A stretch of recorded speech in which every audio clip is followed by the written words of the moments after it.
नमस्कार दोस्तों, T20 world cup शुरू हो चुका है और ये वर्ल्ड कप अपने खेल से ज़्यादा इस वक्त चल रही चर्चाएं हैं कि खेल होगा या नहीं, इसकी वजह से ज़्यादा खबरों में रहा। लेकिन खुशखबरी आई, पाकिस्तान भारत से खेलने के लिए तैयार हो गया। अब जब पाकिस्तान भारत से खेलने के लिए तैयार हो गया है, इसी बीच भारतीय टीम के लिए परेशानी नई खड़ी हो गई है और वो परेशानी है भारतीय खिलाड़ियों का चोटिल होना। इन्हीं सब चीज़ों पर बात करने के लिए हमारे साथ हमारे संपादक जी अंकुर सर मौजूद हैं। अंकुर सर, जिस तरह से इतने दिनों बाद ये चीज़ आई सामने कि पाकिस्तान भारत से खेलने के लिए तैयार हो गया और क्रिकेट फैंस सभी खुश थे कि अब भारत और पाकिस्तान का 15 तारीख को मुकाबला देखने को मिलेगा। लेकिन अब ये जो नई शुरुआत हो गई कि भारतीय खिलाड़ी इंजर्ड होने लगे, पहले अभिषेक शर्मा बीमार थे, अब ईशान किशन के लिए भी ये खबर आ रही है, तो इस सब का कितना असर पड़ रहा होगा भारतीय टीम के ऊपर? देखिए हैदर, बिल्कुल सही बात है आपकी। और सबसे बड़ा एक तरह से कहें कि इंजरी बम फूटा है इंडियन टीम में। दरअसल आपको मालूम होगा कि अभिषेक शर्मा बीमार थे, उनके पेट में इन्फेक्शन बताया गया था। तो हालांकि जो पहले मैच में वो खेले थे उसमें भी बीमार थे और शायद यही वजह है कि दूसरी गेंद पर ही वो आउट हो गए थे। लेकिन कल नामीबिया के साथ मैच है और उस मैच से पहले खबर ये आई पहले कि अभिषेक शर्मा को फोर्टिस में भर्ती कराया गया है और उसके बाद फिर ये खबर ये आई कि शायद छुट्टी भी मिल गई है।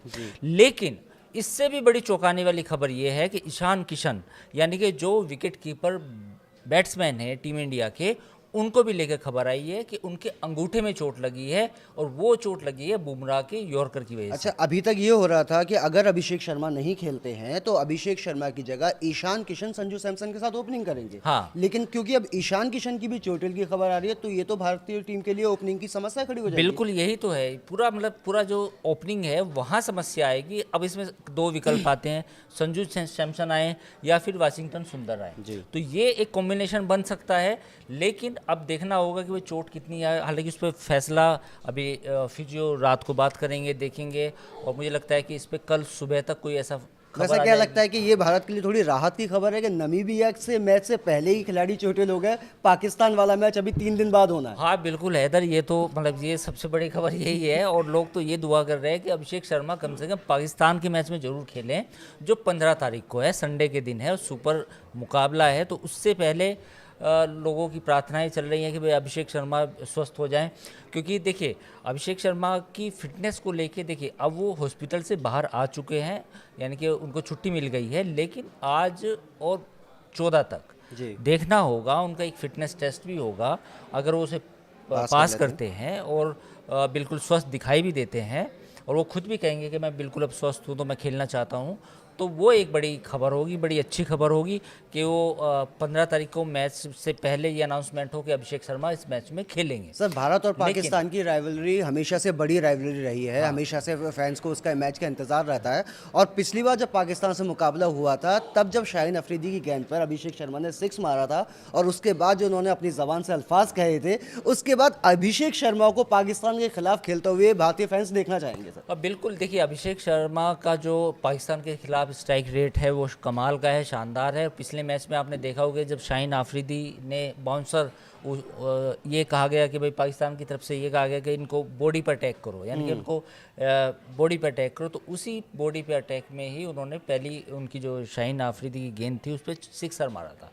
तो कुल मिला के ये दिलचस्प मुकाबला होने जा रहा है। लेकिन जो ईशान किशन की खबर है वो कहीं ना कहीं चिंता देगी। देखिए वो विकेट कीपिंग भी करते हैं, तो वो एक फिर समस्या ये पैदा होगी कि भाई वो फिर क्या संजू सैमसन करेंगे या फिर कुछ और विकल्प तलाशे जाएंगे। वैसे इस बात की उम्मीद तो पूरी है कि संजू सैमसन विकेट कीपिंग करेंगे, लेकिन एक पूरा जो ओपनिंग का बैलेंस है वो कहीं ना कहीं बिगड़ता हुआ नजर आ रहा है। ईशान किशन जिस तरह से फॉर्म में चल रहे हैं न्यूजीलैंड के खिलाफ सारे मैचेस में, जो उनकी शानदार परफॉर्मेंस रही, बिल्कुल पिछले कुछ दिनों में तो मुझे लगता है कि वो इस समय बेहतरीन अपनी फॉर्म में है ईशान किशन। अगर बात कहें कि जो पिछले T20 वर्ल्ड कप में तो उन्हें मौका नहीं मिला था, लेकिन इस T20 वर्ल्ड कप में तो उनके लिए शानदार मौका है।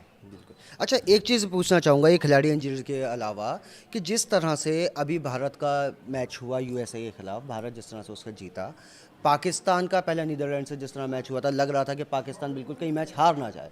आखिर में उसकी हनीफ की बल्लेबाजी की वजह से वो मैच जीत गई थी। आज जो पाकिस्तान का मैच उसके बाद उससे हुआ, यूएसए से हुआ, तो पाकिस्तान कल उससे जीत गई आराम से। अब क्या लगता है आपको कि क्या पाकिस्तान एक कॉन्फिडेंस के साथ भारत के सामने आएगा कि वो मैच अच्छे से जीतता हुआ आ रहा है, या उसको भी पुरानी जो 2022 अक्टूबर से लेके अब तक भारत और पाकिस्तान के बीच जो 5 मुकाबले हुए हैं वो पांचों भारत ने जीते हैं, या उसका दबाव होगा उस पर? नहीं देखिए हैदर, इसमें एक बात है जो मतलब दिखती है इस बार कि जो पाकिस्तान की टीम है जो पिछले दो साल पहले आई थी T20 वर्ल्ड कप में, उससे थोड़ी सी कहीं ना कहीं बेहतर नज़र आ रही है। और जो उनके एक बॉलर एक नए आए हैं जिनको एक मिस्ट्री बॉलर कहा जा रहा है कि उस्मान, तो उनको लेकर भी ये कहा जा रहा है कि वो एक मिस्ट्री बॉलर हैं। और वो हालांकि उनके बॉलिंग एक्शन पे अभी से ही मतलब चर्चाएं होने लगी हैं कि कहीं वो चेकिंग तो नहीं करते, तो वो एक अलग बात है। लेकिन इस बार थोड़ी सी कहीं ना कहीं पाकिस्तान की टीम में पहले से ज़्यादा कॉन्फिडेंस है, ये मानना पड़ेगा। लेकिन वो स्टैंडर्ड वो उस दिन दिखाई देगा नहीं दिखाई देगा, या अगर ऑन पेपर अभी बात करें तो पाकिस्तान अभी उस तरह नहीं है कि ये फेवरेट है, मतलब टूर्नामेंट की फेवरेट टीम तो नहीं है, बट थोड़ी सी इम्प्रूवमेंट तो कुछ हुआ है। बाबर आजम पाकिस्तान का मतलब मेन बल्लेबाज, विराट कोहली के बराबर लाके खड़ा कर दिया जाता है उनको। उनकी बल्लेबाजी मतलब आप जब कोई अनुभवी बल्लेबाज मैदान में होता है, पिच पे उतरता है, तो लगता है कि ये टीम को मैच जिताएगा। लेकिन बाबर आजम क्या पाकिस्तान के लिए बोझ नहीं बनते जा रहे हैं? नहीं बिल्कुल, देखिए वो बाबर आजम स्ट्रगल कर रहे हैं, नो डाउट अबाउट दिस। और आपने देखा होगा कि ऑस्ट्रेलिया में भी वो एक वहाँ पे लीग खेल रहे थे, उसमें भी उनकी बल्लेबाजी ने कुछ कमाल नहीं दिखाया। तो बाबर आजम की एक जो उनकी जब फॉर्म है वो ज़रूर एक चिंता की बात है पाकिस्तान के लिए। लेकिन जो पाकिस्तान के जो बाकी बल्लेबाज हैं, चाहे उसमें फ़कर हों या और हों, वो देखना होगा कि क्या वो परफॉर्म कर पाते हैं नहीं कर पाते। लेकिन अगर बैटिंग और बॉलिंग का कंपैरिजन करें जी, तो पाकिस्तान की जो मौजूदा टीम है उसमें जो बॉलिंग है वो ही थोड़ी सी बेटर नज़र आ रही है। बैटिंग में उतनी डेप्थ नज़र नहीं आ रही जितनी डेप्थ आनी चाहिए। बिल्कुल सही करें आप। ओपनिंग की बात अगर साहिबजादा की बात करें तो उसके बाद उनके पास कोई बल्लेबाज ऐसा नहीं है जिस पर ये भरोसा किया जा सके कि वो लंबी पारी खेलेगा। हालांकि शाहीन शाह अफरीदी तक ये उम्मीद रहती है कि वो 2-4 सिक्स लगा देंगे, और क्योंकि ये T20 मैचेस है, यहाँ अगर 2 ओवर भी किसी भी टीम के फेवर में चले जाते हैं तो वो मैच में पकड़ बना लेती है। लेकिन जिस तरह की टीम भारतीय टीम है कि जो 8वें नंबर तक बल्लेबाजी है, 8वें नंबर तक अच्छी बल्लेबाजी की जा सकती है। वहीं अगर हम गेंदबाजी की बात करें तो हमारे पास 5-6 बॉलर हैं जो सारे ओवर आसानी से निकाल देते हैं। तो भारतीय टीम का ऑन पेपर अगर बात करें तो भारतीय टीम के मुकाबले में पाकिस्तान की टीम कहीं नज़र नहीं आती है। हाँ, वो अलग चीज़ है कि ये T20 का गेम है, किसी दिन कुछ भी हो सकता है, कोई भविष्यवाणी नहीं की जा सकती है। लेकिन अभी जो भारतीय टीम की हालत चल रही है उस हिसाब से भारतीय टीम पाकिस्तान टीम से कई मायनों में काफ़ी बेस्ट है। बिल्कुल, ये बात तो हैदर, इसमें तो कोई डाउट नहीं है। लेकिन एक सवाल मैं आपसे पूछना चाहूँगा कि इस इंडिया के अलावा आपकी 2 फेवरेट टीमें कौन सी हैं इस टूर्नामेंट? इस टूर्नामेंट में 2 फेवरेट टीमें, मुझे बहुत उम्मीद है इस बार अगर भारत के अलावा मैं किसी से बात करूं तो एक न्यूजीलैंड से और दूसरी साउथ अफ्रीका से मुझे बहुत उम्मीद है। लेकिन आज जो मैच साउथ अफ्रीका और अफगानिस्तान का हुआ वो मैच, मतलब इसमें मैं साउथ अफ्रीका को कम नहीं कहूँगा, लेकिन अफगानिस्तान की जो परफॉर्मेंस थी वो आज सबको चौंकाने वाली। पिछली बार भी वो सेमीफाइनल तक गए थे। सेमीफाइनल तक गए थे। और आप आज के मैच में ये देखिए सर कि पहले मैच होता है, दोनों बराबर बराबर स्कोर पर पहुँचते हैं, फिर सुपर ओवर होता है, फिर दोनों बराबर का स्कोर होता है, फिर दूसरा सुपर ओवर जब होता है उसमें भी जब गुरबाज खेल रहे थे, गुरबाज ने 6 लगाने शुरू किए थे तो साउथ अफ्रीका वालों की सांसें थम गई थी। लग रहा था कि आखिरी गेंद पे 6 रन चाहिए तो कहीं गुरबाज वो 6 लगा ना दे। तब महाराज ने वाइड बॉल फेंकी, अब 5 रन बनाने रह गए थे लास्ट गेंद पे, और अगर उस गेंद पे वो कैच ना होके वो चौका चला जाता तो शानदार मैच होता और एक और सुपर ओवर देखने को मिलता। बिल्कुल बिल्कुल।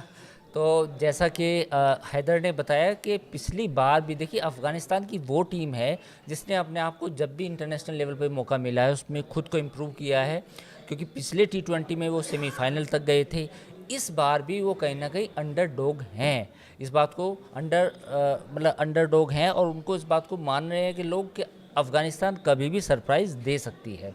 और जहाँ तक दूसरी टीम थी न्यूजीलैंड, बेशक न्यूजीलैंड, साउथ अफ्रीका इस बार बेटर नज़र आ रही है पिछले T20 के मुकाबले, और न्यूजीलैंड भी ऑब्वियसली न्यूजीलैंड तो फेवरेट है ही, लेकिन मुझे लगता है कि एक सरप्राइज़ इंग्लैंड की तरफ से भी आ सकता है। जी, इंग्लैंड भी एक तगड़ी टीम लग रही है इस बार। जी, जिस तरह की परफॉर्मेंस इंग्लैंड की पिछली सीरीज़ में रही है उस हिसाब से, और सबसे अच्छी चीज़ ये है कि उनकी जो टीम है उनकी टीम में लगातार प्रदर्शन करने वाले खिलाड़ी हैं। वो प्रदर्शन लगातार रहता है, ऐसा नहीं है कि एक मैच में चल रहे हैं तो अगले मैच में नहीं चल रहे हैं। तो वो जो चीज़ है जो उनकी मतलब लगातार प्रदर्शन करने की क्षमता है वो इंग्लैंड को बेहतर बना सकती है।